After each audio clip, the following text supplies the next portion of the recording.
of education made you to challenge my speech? Emir Sanusi to some Nigerians. Emir of Kano, Mohammed Sanusi II, has called on critics of women's rights to return to school for a better understanding of Islam. This was made known by the Emir of Kano, Mohammed Sanusi II, at the launch of a book in Kano. Islam has come to terms with the law of marriage, and the institution of marriage is built on love and compassion, he added. Just days ago, Emir Sanusi II explained that the reason why the northern people were living in poverty is because they are marrying more than one wife. He said this at a conference in Zamfara State. So guys, Emir of Kano has come out to say that those who are challenging his speech, that because they lack education, and to some people, because some people are like, oh, this man is saying the truth, and at the end of the day, it is for their own good. It is for their own good. I don't even know what they talk about in their own Islam, because normally, according to what other holy book has said, that wisdom is profitable to direct, and people perish for lack of knowledge. Now, people who are holding on to religion, oh, you have to marry many wives and what have you.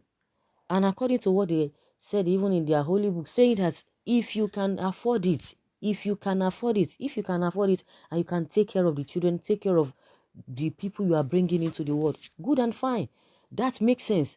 But if in a case where you cannot afford it and you are just bringing children and making life miserable for yourself and for those children, does that not tell you that you are not making sense, that you are causing, adding to the problem to the society? Because, and that is why you see that it is really rampant. Now, if you are talking about you want to have as many children as you want, why is it that they are always keeping these people inside truck and be dropping them in other region who do not practice such things? They will tell you they have population, and just like somebody was trying to bring out a point yesterday, that this Okada ban in Lagos, that why is it that they are always coming to Lagos? If you see, the land is not as big as their area.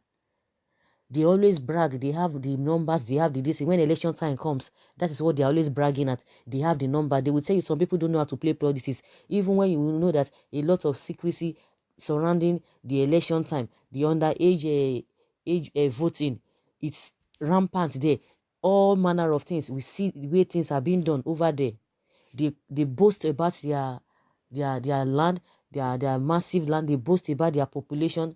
At the end of the day, if you want to do business, I think it is wise for someone to go to a place where the population is high, so that you'll be able to make more profit, you'll be able to do a lot of business, you'll be able to make more money, because you have people who are going to patronize you. But what do we have on ground? That means the population is useless. It's useless in the sense that they are not productive. It is useless that the poverty there is something else. So what is now the essence of the population in the first place? We know that because of those population, because when you have a lot of children that you cannot take care of, a lot of people will take care of the children for you. And that is why you see and you hear that they recruit them for all manner of illicit activities.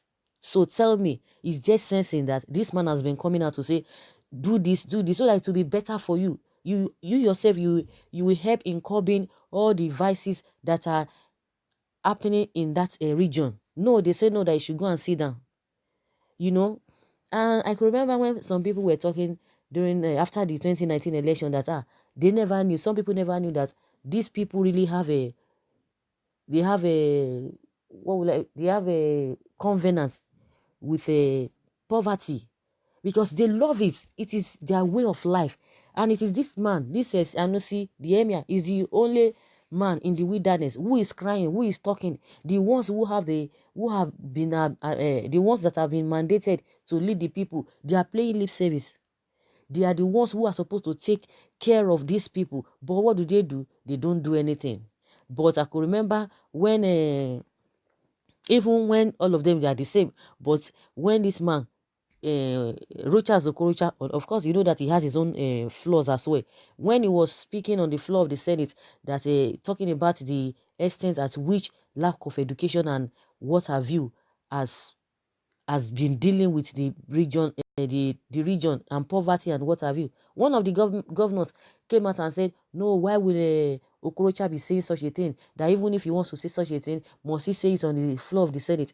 Whether he says it there or he did not say it, it does not remove the fact. It is a glaring issue that everybody knows. The whole world knows about it. If you are trying to hide it, the thing is just there for you guys to see. Whether he said it or he did not say it, whether because when people have been saying it, you never even listen. So when they say it, whether you will listen, of course, which he got the message. He was now trying to accuse him that he should not insult the region. You guys have already insulted yourself. You as a governor, like he said, he promised that, oh, they were going to do something, so if you are going to do something and somebody is telling you and you have not been able to do it because a lot of people were there before you came in as a governor. I can't even remember the particular state. So why is it that the governors who were there or other governors in other states have not been able to tackle this issue of a poverty, this illiteracy and what have you? Why is it that you guys have not done that? Somebody is not telling you. Now you are angry. You are angry. You say somebody shouldn't have said it. When nobody, I don't know who is always coming out to speak like Sanusi, who is always trying to enlighten them. No, they will not say it. That's how they will start remembering, oh, when he was a CBN governor, what did he do? You can imagine mentality. At the end of the day, these people are the ones suffering it. You could imagine the issue of insecurity in that place. These people love it. They like it. Like I always say, if they are on the street day in, day out for the rest of their life protesting that government should do something about this whole thing, it's worth it. But what do? They will not say anything.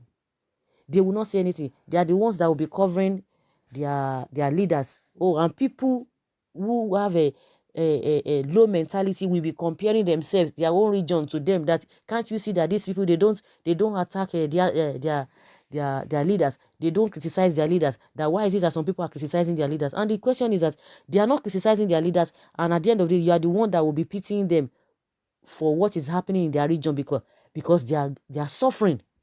They are the ones suffering. You are still the one that will still be pitying them because their leaders believe that everything is okay with them because they are not complaining, because they don't criticize them, because they don't look up to them and say, or look them to their faces and say, no, what is happening is we don't like it, because they brainwash them. And at the end of the day, they are using their blues to spoil other regions' reggae. They use their own blue to spoil other people's reggae by importing themselves, I mean, whatever, exporting themselves from their region to other people, causing trouble here and there. Go and check most of the streets in other regions. You will see that these people, this set of people, are the ones begging all the place. If you want to beg, stay in your place and beg. If you know that things are okay with you, you love it. Why leaving other place? That is when they will not be telling you that they have a right to stay anywhere. You have the right to stay anywhere. Then the people also have the right to tell you that you cannot do some certain things and some certain things in this place, because we have a federal law, we have state law, we have local government law. But in this country, they are practicing unitary system of government, which they don't want other sectors, other arms of government to be independent to a certain level. But some states are beginning to get the, to do the needful, to do the right thing. You can imagine. You love it and you whatever. Somebody is coming to tell you, no, this is the way out. This is not the way you are supposed to go. No, they will be coming for him. At the end of the day, the suffering, if really is going to be stationed in their region, it would have been a different thing. But at the end of the day, you use it to affect other people, inconveniencing other people. Inconveniencing other people. They tell you that education is nothing. Education is nothing. Does it mean common sense you cannot still have? Somebody is still telling you this is the way, this is the way. The next thing they will start telling you, when he was a governor of CBN, what did he do? Is that the issue now? What did he do? Who is suffering? You are the one suffering. They believe in all this their communal activities. They will sit on the floor. Every other person, they will be looking at one man there, and the man will be telling them lies because the man is using them to his own advantage. It is really ridiculous.